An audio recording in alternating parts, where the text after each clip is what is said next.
뉘우치고 또 뉘우치는 마음. 왜냐하면 수고리야 만일 작은 법을 즐기는 자는 아견, 인견, 중생견, 수자견의 집사가 아니니 작은 법을 즐기는 사람은 역시 아견, 인견, 중생견, 수자견을 집착을 한대요.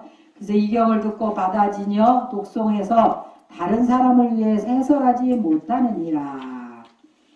오래전에 겪었던 일입니다. 어느 날 아침 낯선 남자들에게 양팔을 잡혀 눈을 가린 채 어디론가 끌려갔대요. 그러고는 어딘지도 모르는 지하실에서 이유도 모른 채 두들겨 맞기 시작했습니다. 살면서 그런 고문을 당하리라고는 꿈에도 상상한 적이 없습니다.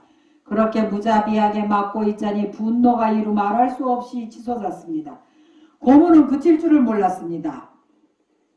그들은 나에게 그들이 원하는 대로 대답하라고 윽박질렀지만 나는 그들의 요구대로 대답해 줄 수가 없었습니다. 도대체 내가 한 일도 아닌 걸 했다고 할 수도 없고 내가 모르는 일을 안다고 할 수 없는 일이었으니까요. 그들이 원하는 대답이 나오지 않자 점점 더 심하게 고문을 했습니다. 물고문으로 숨이 거의 넘어갈 지경이 되자 저절로 관세음보살 소리가 터져나왔습니다. 관세음보살을 부르다가 고통을 참지 못해 고래고래 악을 쓰다가 또다시 관세음보살을 부르기를 되풀이했습니다. 그렇게 관세음보살을 부르며 정신이 아득해지는 어느 한순간 갑자기 영화를 보듯이 환한 영상이 눈앞에 떠올랐습니다. 개구리 한 마리가 죽어가면서 네 다리를 달달 떨고 있는 모습이었습니다. 시골에서 살던 어린 시절에 개구리를 잡으며 놀곤 했습니다. 쌀이대를 가지고 논두렁에 개구리를 딱딱 때리면 개구리가 단번에 사지를 떨며 죽었습니다. 그렇게 잡은 개구리 주둥이를 줄줄이 깨워가지고 20마리, 30마리씩 잡아와서는 닭 모이로도 주고 다리를 잘라 구워 먹기도 했습니다. 바로 어린 시절에 그 개구리가 그때 갑자기 떠오른 거예요. 죽음의 공포로 사지를 달달 떠는 내 모습이 그때 개구리 모습과 똑같았습니다. 그 순간 뉘우치고 또 뉘우치는 마음이 밀려왔어요. 그리고 나 같은 인간은 죽어도 싸다는 마음이 들었습니다. 그렇게 많은 개구리를 잔인하게 잡아 죽였으니 나도 죽는 게 당연합니다. 그들이 나를 고문하는 것이나 내가 어린 시절에 개구리를 잡아서 괴롭혔던 것이나 다를 게 없었습니다. 내가 별 의식 없이 개구리를 잡았듯이 그들도 별 의식 없이 자기에게 주어진 업무를 하고 있는 것이었지요. 그렇게 뉘우치니 살고자 하는 발버둥이 저절로 멈추어졌습니다. 그리고는 그와 동시에 거짓말같이 고문이 멈추었습니다. 나중에 나를 고문했던 사람에게 왜 그때 고문을 그만두었냐고 물어봤더니 내가 살고자 하는 마음을 버리고 저항을 놓아버리는 것을 보니 그 모습을 보니 아 이놈은 정말 모르는구나 하고 판단하게 되었다고 합니다. 이렇게 나는 내 잘못과 어리석음을 뉘우침으로써 분노와 증오심에서 벗어날 수가 있었습니다. 만약 그런 뉘우침이 없었다면 억울함과 화를 참지 못해서 풀려난 뒤에도 폐인이 되었을 것입니다. 삶을 크게 뉘우치고 깨우치는 공덕은 부처님에게 빌고 하나님에게 빌어서 이루어지는 작은 행복과는 비교가 되지 않습니다. 고통을 통해 그동안의 어리석음을 깨치게 된 사람에게 그 고통은 불행이 아니라 오히려 큰 복일 뿐입니다. 그렇게 참여하고 깨치고 보리심을 내는 공덕은 내 몸 하나 기적같이 살아라는 여행과는 비교가 되지 않습니다. 이치를 깨치고 참여하는 해탈의 복덕이야말로 최고의 복덕입니다. 그래서 우리가 부처님 가르침을 통해서 진리를 깨닫고 참여를 해서 우리가 사실은 그동안은 알게 모르게 몰라서 지은 그런 업도 많이 있거든요. 또 무심코 지은 그래서 업이라는 게 무기업이라는 게 기억 못하는 그런 업도 많이 있다. 우리는 무심코 돌멩이를 하나 찾는데 그 무심코 찬 돌멩이에 개구리는 맞아 죽을 수도 있거든요. 그래서 그야말로 나 맑은 하늘에 청천벽력이라고 갑자기 아무 준비도 없는데 재앙을 당하는 그런 경우도 많이 있죠. 그래서 항상 참회하는 마음. 그래 그 절에서는 53불이라고 그래서 108 참회문을 항상 합니다. 그 중에서도 특히 53분의 부처님한테 참회를 하면 그 참회의 공덕이 그 효력이 특히 크다고 해서 53불에 과거의 53불이거든요. 과거에 성불한 53 부처님에게 참회를 항상 합니다. 그래 우리가 수행을 하는데도 수행이 별로 효과가 없고 업장이 높지 않고 지혜가 열리지 않은 것은 아직 참회가 덜 된 이유도 있습니다. 그래서 여러분들이 부처님 앞에 절을 하면서 뉘우치고 참회하면 그 공덕이 무량하고 그 해탈의 복덕이 최고의 복덕이라고 이야기를 해주고 계시는 거예요. 나쁜 일이 오히려 부처님의 가피인 줄을 알면, 그래서 우리가 전화위복이다 이런 말 많이 쓰죠. 세옹짐하고 전화위복이다. 저도 이제 지금까지 이렇게 와 보면 저도 60년을 훨씬 넘게 살았잖아요. 인생을 이렇게 살아보면 젊었을 때는 엄청 불행하다고 생각했어요. 해외 유학을 했는데 어쩌면 가난해도 그렇게 가난할까? 너무너무 가난해가지고 다른 유학생들은 대만에 유학할 때 전부 자취방을 얻어서 살았어요. 한국에서 은사 스님이 도와주고 부모님들이 도와주고 신도들이 도와주고 해가지고 자취방을 다 얻어갖고 살았어요. 근데 저는 도와줄 사람이 아무도 없었어. 은사 스님도 못 도와주시고 신도는 더더구나 없고 이제 세중이 대만을 가가지고 부모님들한테는 내가 맞달로 검찰직 공무원 하다가 출가를 해가지고 부모님들을 너무 고통스럽게 했기 때문에 거기다 대고 내가 대만에서 이렇게 고생한다 소리를 못했어요. 그리고 이제 친구들이나 아는 분들한테는 자존심 상해서 너 얼마나 멋지게 출가를 한 것처럼 말이지 친구들이 와가지고 너 출가해보니까 어떠냐 그래서 네가 물고기가 물을 만나는 느낌을 아느냐 막 이래가면서 엄청 큰 소리 쳤거든. 그래가지고는 한국에서 내가 어렵다 소리를 한마디도 못하는 거야. 그래갖고 도와줄 사람이 하나도 없어가지고 세상에 그 더운 날 그 어문중심이라고 학교까지 버스 한 4-5 정거장 걸어가야 돼. 그걸 버스를 못 타고 가는 거야. 그 더운 날. 그 더위를 먹으면서 걸어가는 거야. 그러면 사람들이 이제 더우면은 이 맥주같이 생긴 맥꿀이라는 음료가 있어요. 그 보리로 만든 음료. 그걸 먹으면 갈증이 확 가시되거든.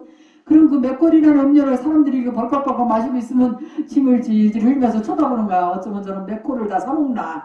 막 이러고 배가 고파가지고 땅콩 샌드를 막 먹고 있으면 저 땅콩 샌드 어쩌면 저렇게 맛있게 보이나. 막 이러고 배가 고파가지고. 그래갖고 영양실조가 걸려갖고 손은 완전히 그 해골, 백골관을 할 정도로 그렇게 빼짝 말라가지고 그때 나 보면 엄청 말랐어요. 내가 태어나서 처음으로 그렇게 말라봤어. 무지하게 마르고. 그랬는데 그래가지고 자취할 방이 어딨어. 그러니까 할 수 없이 중국 스님들 절에만 살아야 되는 거야. 이제 그래갖고 절에 가서 연불 좀 해주고 밥 얻어 먹고 같이 살고 그리고 이제 남해근 도사님 강당에 가서 거기 가서 이제 그렇게 구박을 하는 거요. 말도 못하는 사람이 와가지고 말이지 그 제대로 공부도 못하면서 이런 강당에 와서 민폐라는 거지. 그러다 갈 데 없으니까 그래도 제발 좀 있게 해달라고 이래가지고 계속 이제 그 강당에서 근데 너무 힘든 게 남해근 노사님은요 한 번 강의를 하시면 당신은 아침에 12시까지 주무셔. 그래가지고 이제 점심 공양으로 올라오셔가지고 1시부터 강의를 하시면 밤 12시까지 하시는 거예요. 쉬는 시간도 없어. 본인들이 뭐 화장실을 그러면 다 갔다 와야 돼. 당신은 그냥 계속 누워서 얼마나 박학다식하신지. 그런데 저는 말은 하나도 모르지. 그거를 뭐 7, 8시간씩 뭐 거의 12시간 이렇게 앉아서 들을래 와요. 얼마나 힘들겠어요. 그래가지고 이제 살짝 가갖고 입승 스님한테 나 잠깐 들어가서 쉬면 안 되냐 그러면 그 입승 스님은 왜 그렇게 대만 스님들은요 얼마나 원리 원칙주의자인지 몰라요. 그런 거 못 견디려면 왜 여기 강당에 와 있냐는 거예요. 당장에 여기서 나가서 다른 데 가서 살든지 한국으로 가라는 거라. 얼마나 매몰차게 얘기하는지. 그리고 막 남해근 노사님도 우리 일기를 또 매일 쓰라 그래. 무슨 수행 일기를. 그래서 내가 그거를 보고 이 일기는 완전히 인비지블 핸드다. 보이지 않는 손인 거예요. 우리가 일기장을 두고 거짓말 할 수는 없잖아요. 일기장, 자기 일기.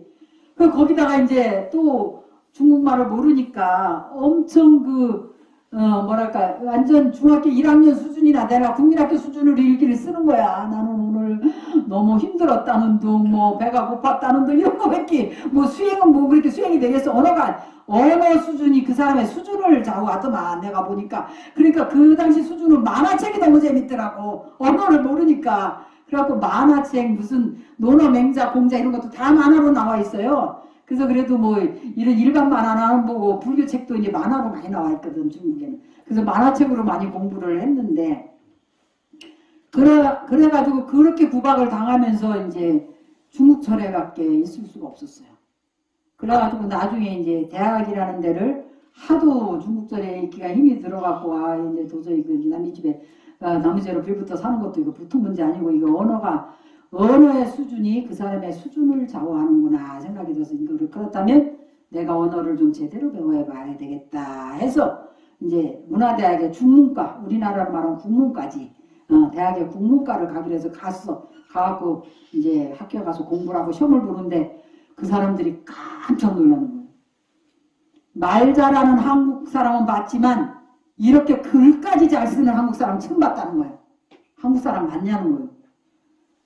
그래가지고 제가 이제 자취할 형편도 안 되고 해서 중국절에만 있을 수밖에 없었고, 그리고 일기를 매일 그 구박을 받으면서 매일 일기를 써야 됐고 이래 했기 때문에, 나중에 제가 이제 대학원 그 석사학위를 마치고 거기 서울대 교수님이 교환교수로 오셨었는데, 서울대에서 교수들 수준도 스님 수준 못 따라간다는 거예요. 저희 중국에는 사서삼경이 아니고 13경이에요. 논어, 맹자, 얘기, 춘추, 뭐 주요 이런 게 다 경전에 들어가거든. 그 13경을, 그거는 이런 띄어쓰기가 하나도 안 돼 있어. 이렇게 점도 안 찍혀요. 그거를 제가 다 봤거든. 그러니까 스님 실력이 한국에, 이거 대학 교수도 서울대 교수도 아무도 스님 실력을 못 따라간다는 거예요. 그렇다면서 스님은 박사를 해서 서울대 와서 강의를 해야 된다는 거예요. 그래갖고 박사 안 하면 한국에 못 오게 한대. 그 서울대 교수님 이상익 교수님이라고 굉장히 나를 좋아하시고, 그때 저한테도 도움도 좀 많이 받으시고, 지금 이제 입장하셨어요. 그렇게 그 정도로 칭찬을 받았어. 그 이유가 아무도 나를 안 도와줬기 때문에. 그때 우리 어머니나 우리 은사 스님이나 우리 친구들이나 우리 신도들이 있어가지고 나를 도와줬다면 아마 지금쯤 실력 없어갖고 진작에 쫓겨났을 거였습니까 내가 계속 실력이 안 돼가지고. 왜냐면 한국 사람을 만나고 자취하고 혼자 그러면은 한국말만 누는 거예요. 그리고 뭐 한국에 갈 때 있으니까 방학 때는 홀랑 한국에 나와갖고 몇 달 있다 가면, 언어가 이만큼 발전했다가 한국에 한 3개월 있다 가면 도로원이 치러 와 있어. 다시 전부터 이렇게. 근데 저는 한국에 와도 갈 데도 없지, 방구 주는 사람도 없지, 자존심 상해 창피하고 어디 갈 데도 없지 하니까 꼼짝 못하고 대만에서 있어야 되는 거라. 그리고 중국절에 이제 거기 그 사람들 도와주고 법당 일해주고 연불해주고, 그래서 제가 중국 연불 더 잘합니다, 한국 연불보다.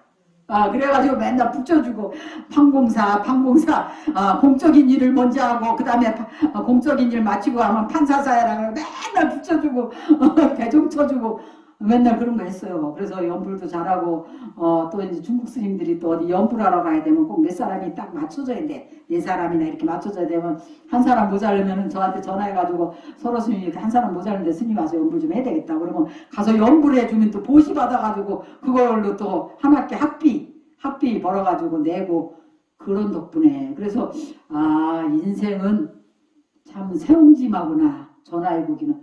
제가 젊어서 그렇게 고생을 했기 때문에, 젊어서 그렇게 호사를 누리고 살았으면 아마 지금 복이 없었을 거라.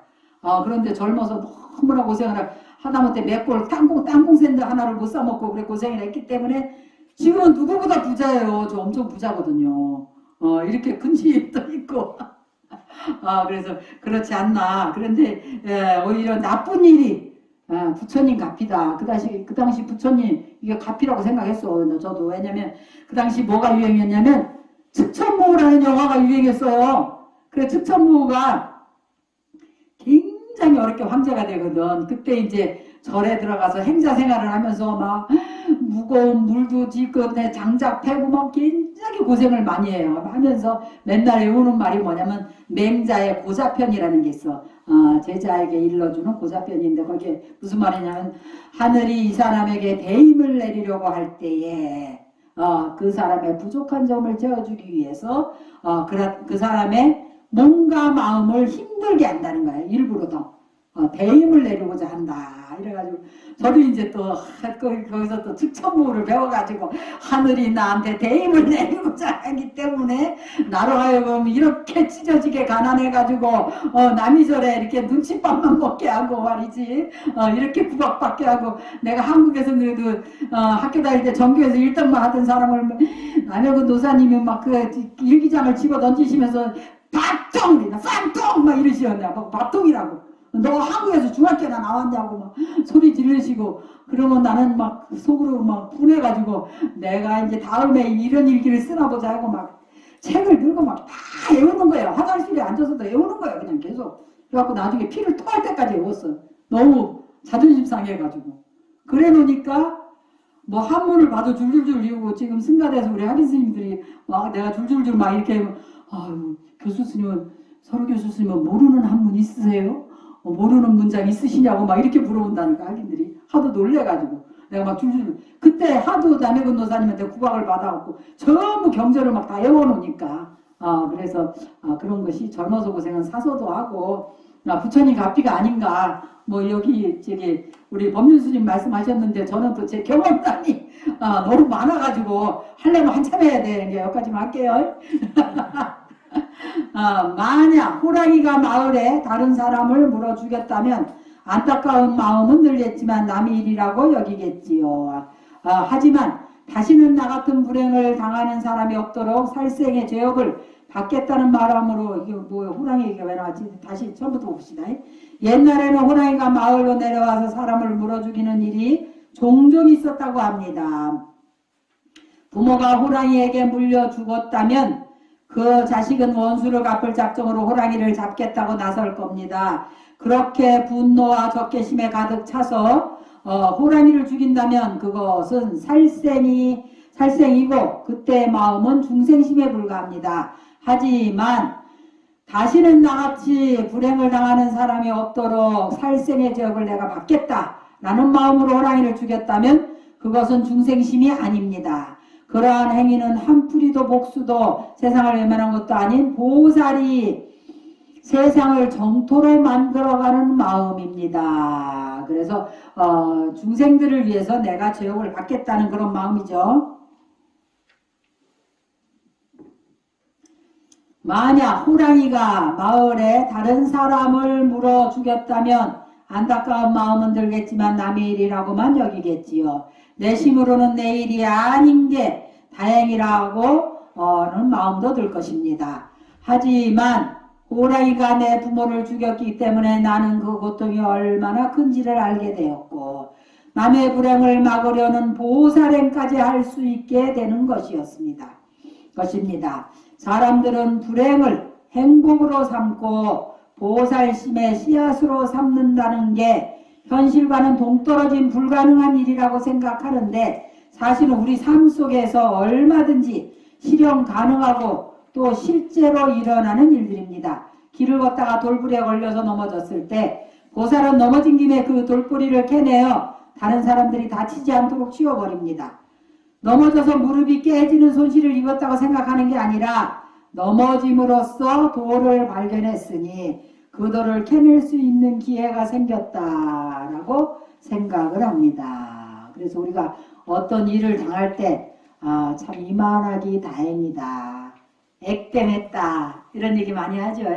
액땜했다고. 우리가 보통 차를 갖고 다닐 때도 그런 얘기 많이 합니다. 그 접촉사고나 이런 작은 사고가 많이 나면 큰 사고를 면하게 된다. 이런 이야기 많이 하죠. 큰 사고를. 그래서 오히려 그런 것이 전화위복이 되고 마침 내가 걸려 넘어진 게 다행이지. 그렇지 않았다면 얼마나 많은 아이들이 돌부리에 넘어져서 다쳤을까. 이렇게 보는 것입니다. 부처님의 가르침이 어렵고 비현실적인 것 같다 보이지만 맑은 눈으로 마음을 열고 보면 얼마나 진실하고 현실적이고 지혜로운 길인지를 알 수가 있습니다. 부처님의 가르침이 굉장히 진실하고 또 현실적이고 지혜로운 길이다. 그래서 지금 과학이 더 발전할수록 지금 서양에서는 과학이 얼마나 발전했습니까? 지금 AI 인공지능이 얼마나 발전했고 지금 컴퓨터 또 단나라 우주까지 막 정복을 하는 이런 시기이기 때문에 그럴수록 불교가 더 힘을 받지요. 더 과학에 합당하고 맞기 때문에 서양 사람들이 지금 엄청 불교를 선호하고 있는 것입니다. 이렇게 깨달음과 뉘우침과 보살행은 가장 나쁜 일을 가장 좋은 일로 만들어 버립니다. 그래서 깨달음과 뉘우침, 깨달음, 뉘우침, 또 보살행 그런 것은 가장 나쁜 일을 가장 좋은 일로 만들어 버린대. 좋은 일도 나쁜 일도 복덕도 재앙도 없는 이치가 그것입니다. 사람들은 자신이 원하는 좋은 일만 일어나는 게 부처님의 가피인 줄 압니다. 하지만 나쁜 일이라는 것이 오히려 부처님의 가피인 줄 아는 이 경지에 이르면 일체가 다 걸림없는 자유로운 삶이 열립니다. 그러니까 나쁜 일이라는 것이 오히려 부처님의 가피인 줄 아는 것이 가피다. 그렇죠. 나쁜 일에 부처님 가피인 줄 아는 것이 그런 경지에 이르러야 된다. 그러면 일체가 다 걸림없는 자유로운 삶이 열립니다. 그랬어요. 나를 위한 기도 274페이지 하고 있습니다. 수고리여 만일곱 곳마다 이 경전이 있으면 일체 세간 천인 아수라가 응당히 공양을 할 것이니 마땅히 알아야 된다. 이곳은 곧 탐묘가 됨이라 모두 응당히 공경히 예를 짓고 주위를 돌며 온갖 꽃과 향을 뿌리리라. 그래서 여러분들이 집안에 금강경 한 곳만 두고 모시고 있어도 부처님을 모시는 것과 똑같다 이 말이에요. 그 집에는 탐묘가 있는 거고 천인들이 온갖 천인들이 다 공경하고 꽃과 향을 뿌린다 그랬어요. 그래 불자들은 사실은 여러분들이 불자라면 당연히 집안에 부처님 사진 한 장은 모셔야 안 되겠어요. 그죠? 견물생시입니다. 그리고 그 불자라면 당연히 기도방을 해서 부처님 경전을 독송하고 또 금강경 한 권 정도는 모셔놓고 그래서 언제든지 영주 하나도 모셔놓고 언제든지 그 방에 들어가면 저절로 향 한 개 사르면서 물 한 잔 떠가지고 들어가서 공양을 올리고 그 자리에 앉으면 저절로 기도가 되는 그리고 저절로 삼배 올리고 참회가 되는 그런 방을 만들어야 되겠죠. 그래야만 불자로서의 불자는 뭡니까? 부처님을 따라 배우고 언젠가는 업장이 다 녹고 지혜가 열려서 성불을 해서 일체 중생과 함께 부처가 되는 그런 사람이 불자인 겁니다. 그러면 말만 불자가 될 게 아니라 거기에 합당한 그런 환경과 그런 언행과 그 모든 것을 갖춰야 되겠죠.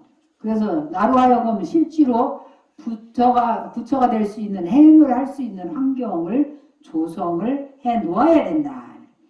그래서 탐묘에는 부처님 사리가 모셔져 있습니다. 우리도 부처님 사리를 지금 여러가 모시고 있죠. 달랄라마께서 이제 인도에서 모셔온 사리도 있고, 그리고 또 우리 몽창 큰 스님께서 주신 부처님 사리도 있어요. 그래서 그런 사리들을 모시고 있기 때문에 언젠가는 우리도 여기 우리 법등사 정말로 거룩한 탑을 하나 꼭 조성을 할 겁니다. 저는 이렇게 조그맣게 조성하긴 싫어요. 왜냐면 누구나 오면은 거룩한 마음에 탑돌이를 이렇게 다 하고 싶은 그죠? 우리가 바우다수투바 제가 항상 얘기했잖아요. 네팔에 바우다수투바 가면은 밖에 카트만두 그 밖에는 엄청 매연에 뭐에 그냥 아수라장이 따로 없어요. 이거는 그야말로 이거는 진짜 아수라장이다 이렇게 느끼는데 그 담만 딱 넘어 들어오면 아주 아름답고 그 좋은 그 부처님 그 향내가 막 피어 나오면서 그 좋은 기운이 꽉 서려져 있고 그 또 아름다운 탑에 저절로 경배하는 마음이 우러나는 그런 탑이 그렇게 조성이 되어 있잖아요. 그래서 우리 법등사가 지금 땅을 한 2,500평 입수했는데 제가 사실은 나름대로는 불사의 신이라고 자부하고 있어요. 그래서 가는 곳마다 불사를 했거든. 대만에 유학생으로 그렇게 찢어지게 가난할 때도 가가지고 절을 하나 지어놓고 왔고, 또 인도 가서도 엄청나게 불사 많이 해주고 왔습니다. 그리고 여기도 천주교 성지에 와가지고 돌밖에 없는 땅에 이런 불사를 한 거잖아요. 그래서 여기도 부처님께서 좋은 절터라고 하셨기 때문에 우리 지장보살님, 이 서울 경기 지방에 우리 지장보살님처럼 거룩하게 모신 데가 없을 거예요. 그죠? 이런 우리가 그야말로 역사도 별로 없는 절에 이렇게 좋은 지장보살님, 그것도 청동으로. 요새 청동값 비싸요. 그래도 그 전에 했기 때문에 비용으로 한 것이지, 만약에 지금 하려고 하면 어림도 없어요. 엄청 비싸졌거든. 그런데 저렇게 모셨는데 나중에는 탑을 제가 거룩하게 모실 겁니다. 그래서 내가 부처님한테도 얘기하는 거예요 지금. 내가 금강경 설법하는 얘기 하면서 내가 탑을 분명히 거룩하게 모실 거라는 이야기를 제가 분명히 합니다. 그래서 이제 개념이 확실히 쓰고 이게 모든 게 삼박자가 맞아야 돼. 저도 이제 하려는 원력과 또 작가가 이게 거룩한 탑을 조성할 수 있는 그런 장인을 만나야 돼. 사실 뭐 비용은 별로 문제가 안 돼요. 장인을 만나서 이게 조감도만 나오면 사실은 대한민국에 어디 갈 데 없어서 방황하는 돈이 많습니다. 사실 전 세계에 많이 있어요. 지금 어디다 쓰면은 거룩하게 쓸까 해가지고 지금 헤매고 있는, 허공에서 헤매고 있는 그런 재물이 엄청 많아요. 그런데 지금 이제 어떻게 만들 것인가, 이런 조감도가 아직 안 나와서 장인을 아직 못 만나고 구체적인 그게 없어가지고, 그래서 이 탐묘 얘기 하다 보니까 또 엄청스럽게 또 여러분들한테 부담 주는 거 아닙니다. 걱정하지 마세요. 허공에 꽉 찼어. 맘만 먹으면 다 내려올 준비하고 있거든. 걱정 마시고. 그래서 담묘에는 부처님 사리가 모셔져 있습니다. 그래서 사리는 이미 충분하다 이 말이라 우리 집에. 그리고 오늘날 우리는 정성을 다해서 부처님 탐묘에 꽃을 올리고 향을 피우고 절을 합니다. 그러니 이 경전이 있는 곳이 탐묘와 같다는 말은 거기에 부처님이 계시다는 것과 같다는 뜻입니다. 꽃과 향을 뿌린다는 것도 그곳이 부처님이 계신 곳과 같다는 말입니다. 금강경의 가르침이 그만큼 소중하다는 뜻이고, 금강경을 수지 독송하고 남을 위해 설하는 공덕이 이루 헤아릴 수 없이 크다는 뜻이기도 합니다. 너를 위해서 하고 있는 일이 사실은 나를 위하는 일인 줄을 알면 그 일을 하면서 상대에게 기대하는 마음, 또 원망하는 마음이 안 들겠죠. 아이고, 나만 왜 이렇게 고생을 하고 나만 왜 희생봉사를 해야 되느냐라는 마음이 깃들지 않을 것입니다. 왜냐하면 너와 나가 둘이 아니기 때문에. 너를 위해서라는 마음이 따라붙으면 나는 널 위해서 이렇게까지 하는데 너는 도대체 뭘 하고 있는 거냐. 여러분들 자식들한테 그런 얘기 많이 하죠. 내가 너를 위해서 어떻게 했는데. 누가 하라고 그랬어? 자식들이 하라고 그러는 자식 있어요? 누가 하라고 그랬는데? 괜히 자기네들이 하고 싶어서 그냥 억지로 먹기 싫다는 것도 먹으라고 했었고 막 그러면서, 그래갖고 나중에 또 왜 이렇게 원망을 했니? 내가 너를 위해서 어떻게 했는데 네가 이놈아 네가 나한테 이럴 수가 있냐 막 이래가면서 그래 한다 이 말이라. 남을 위해서 기도하는 것은 좋은 일이지만 그것이 결국은 나를 위한 일이라는 깨침이 없다면 그 기도에는 부작용이 따를 수밖에 없습니다. 부모를 위해, 자식을 위해, 남편을 위해서, 아내를 위해서, 너를 위해 기도한다는 생각에 빠져 있으면 그 기도는 오히려 재앙을 자초하는 기도가 됩니다. 왜냐하면 마음속에 원망이 자라나기 때문에 그런 거예요. 그죠? 그렇기 때문에 누구를 위해서는 없는 거예요. 결국은 자신을 위해서라. 입시철이 되면 아이가 좋은 대학에 붙기를 바라는 마음에 절에 가서 기도하는 어머니들이 많습니다. 그렇게 기도하고 집에 왔는데 아이가 마침 열심히 공부하고 있으면 어머니는 대할도 할 수 없이 기분이 좋을 테지요. 부처님께서 내 기도에 응답하시는구나 하면서 신심이 소록소록 자랄 겁니다. 그런데 절에 가서 빌고 왔는데 아이가 공부는커녕 TV나 보고 컴퓨터나 게임이나 하고 있으면 나는 너를 위해서 이렇게까지 애쓰는데 너는 그럴 수가 있나 하고 화가 불쑥 치솟을 겁니다. 간절히 기도를 했기에 오히려 더 화가 납니다. 그것은 내가 너를 위해 기도한다는 사랑에 매달려 있기 때문입니다. 기도하는 것 자체가 잘못이라는 게 아니라 사랑에 매달린 기도는 재앙이 되어 버린다는 것입니다. 이럴 때 흔히 안 하는 이만 못하다는 말을 하는데 그 말 역시 사랑을 버리라는 것이지 아예 기도를 하지 말라는 뜻은 아니다 이 말이에요. 사실 날마다 절에 가서 기도하고 108배를 하고 온다면 무엇보다 본인의 마음과 건강에 좋습니다. 그러니 내가 내 덕에 요새 기도를 해서 마음이 편하고 절도 해서 운동도 잘하고 있구나. 얘야 고맙다. 이런 마음을 가져야 합니다. 상에 매달리고 여행을 바라는 중생심으로 기도를 하면 부작용이 생길 뿐만 아니라 자기 뜻대로 기도가 성취되지 않으면 부처님마저도 보기가 싫어집니다. 내가 그렇게 기도했는데 영험이 없더라면서 기도해봤자 소용이 없다는 원망이 일어납니다. 그래서 관세음보살을 부르며 절하다가 안 되면 지장보살로 바꿔 절하고 이 절 가서 기도하다 안 되면 저 절 가서 기도하고 그래도 안 되면 아예 종교까지 바꿔버립니다. 법에 기유하는 마음이 없이 그런 식으로 불교를 받아들이면 고안하게 흔들리는 중생의 삶에서 영원히 벗어날 길이 없습니다.